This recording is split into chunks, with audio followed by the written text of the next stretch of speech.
See, stuff like this that some people lose their mind over when they get their car painted.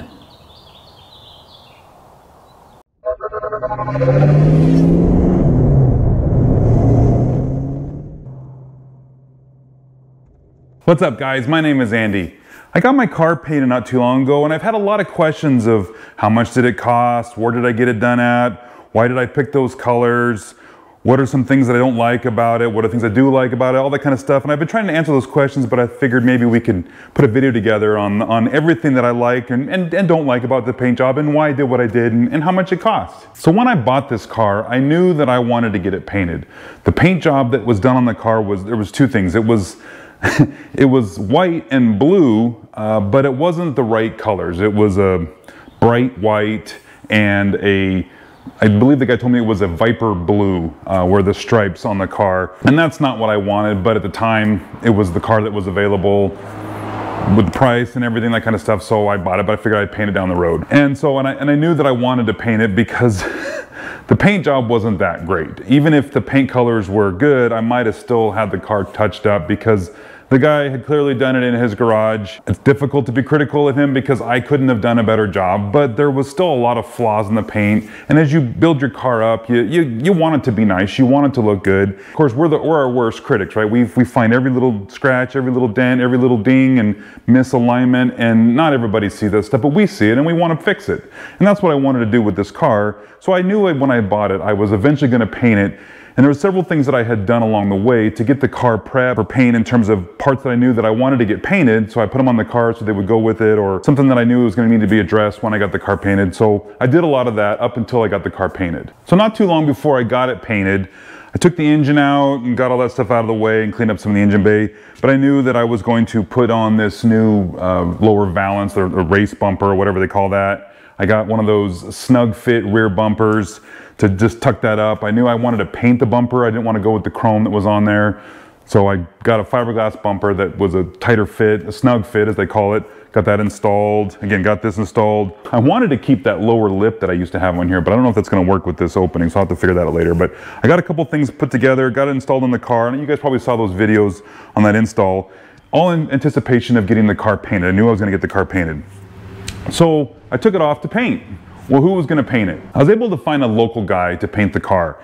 I might have alluded to it in a previous video, but there had been a car I had seen in town that was being trailered home and looked like it just got freshly painted.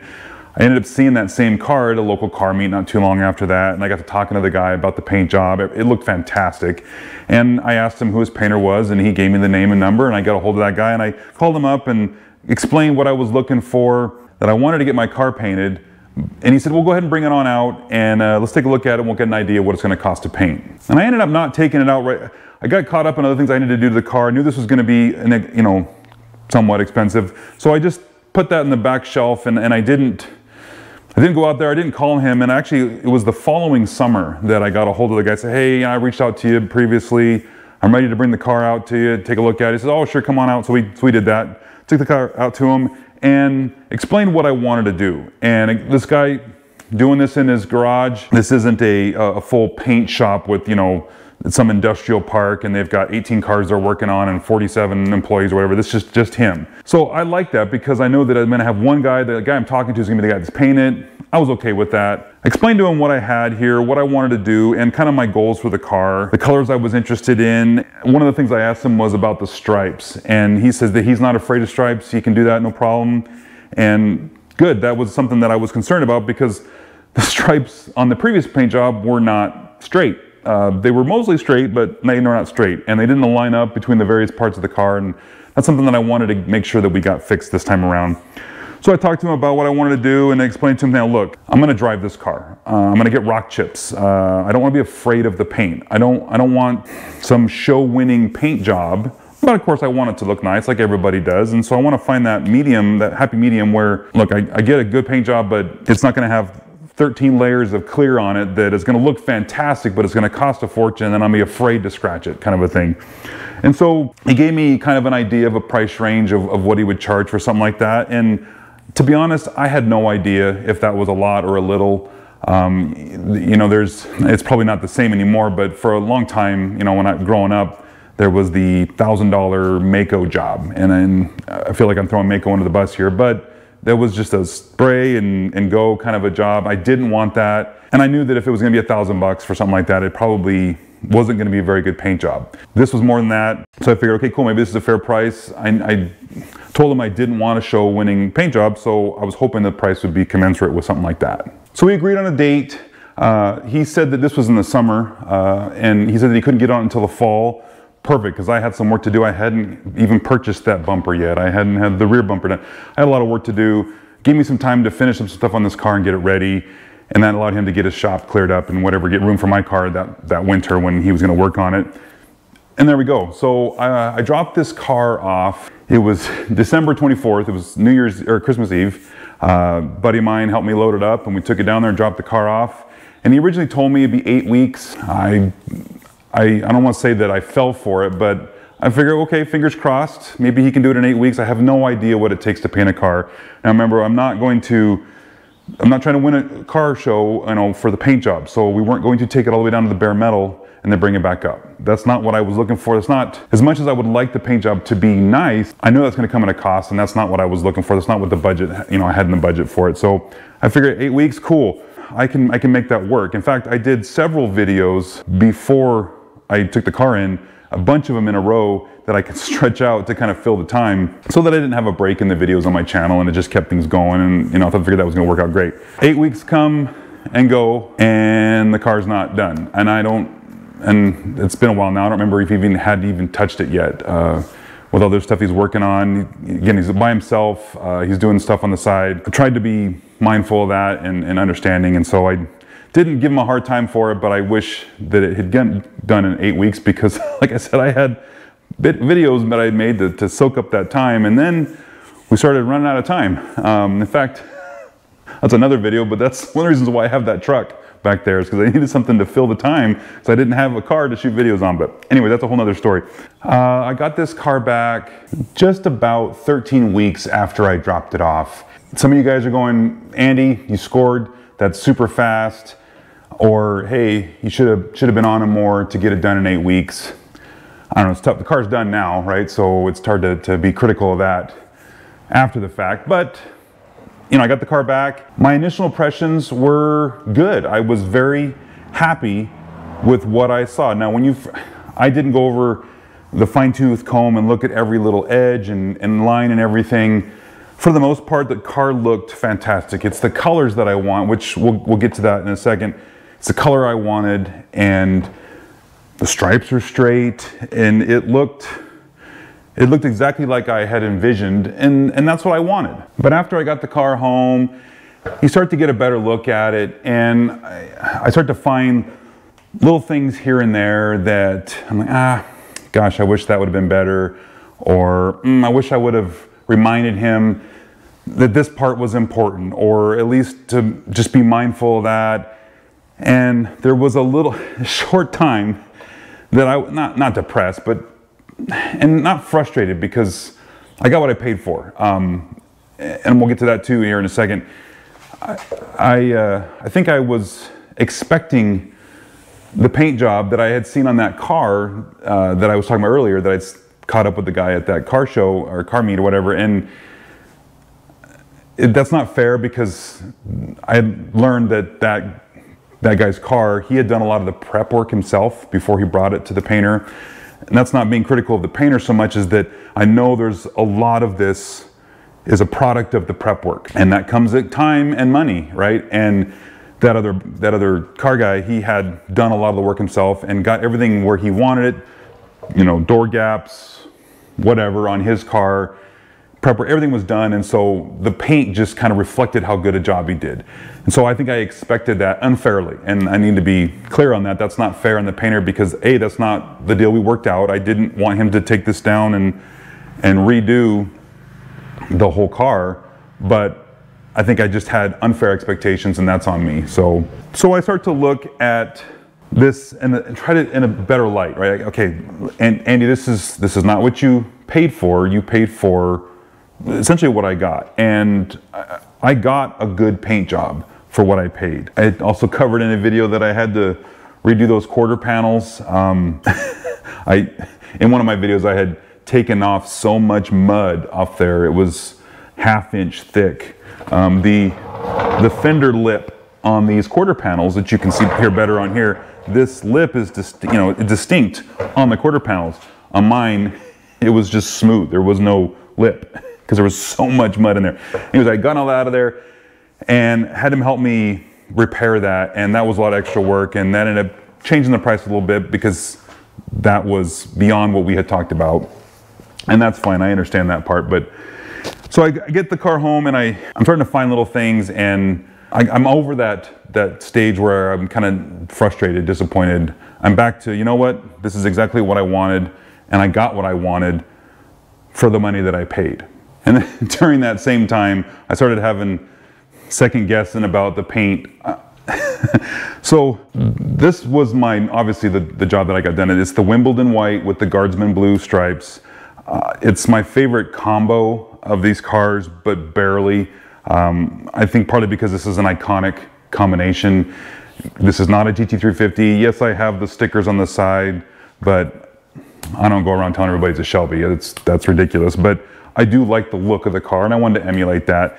But the colors, I almost did the reverse, the blue with the white stripes. There was also actually a kind of a darker blue that I was looking at. It was tough, and if I had two of these cars, if I had another one, I'd probably paint it the blue with the white stripes. I really like that combination.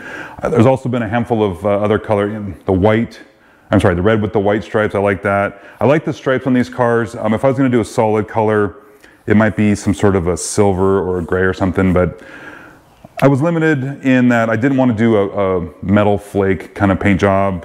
That's not something that was really high on my list, so I wanted to stick with the simple colors and of course the original colors, right? Or original colors that you could have got if you were to get the Shelby, but even though this isn't.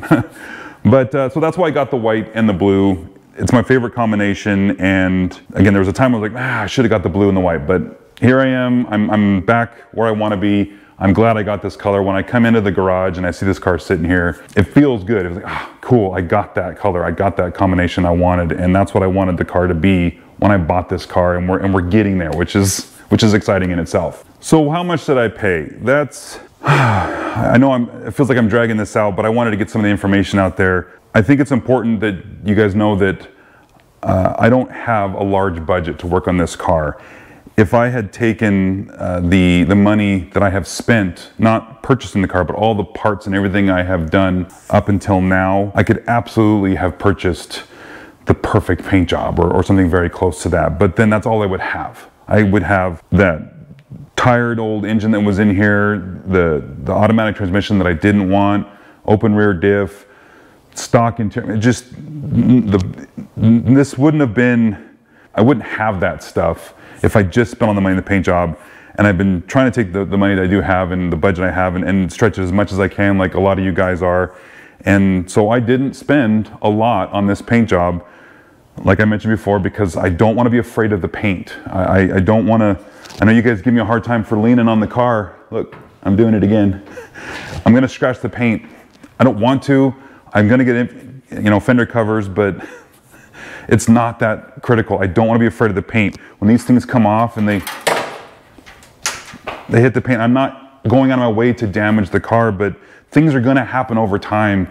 And I don't want to sit here and come out and go, crap, now there's a scratch on the thing and just my day's ruined. I don't want to be like that. So I was trying to find the paint job that would get me where I wanted to be, and the price would be, appropriate for that.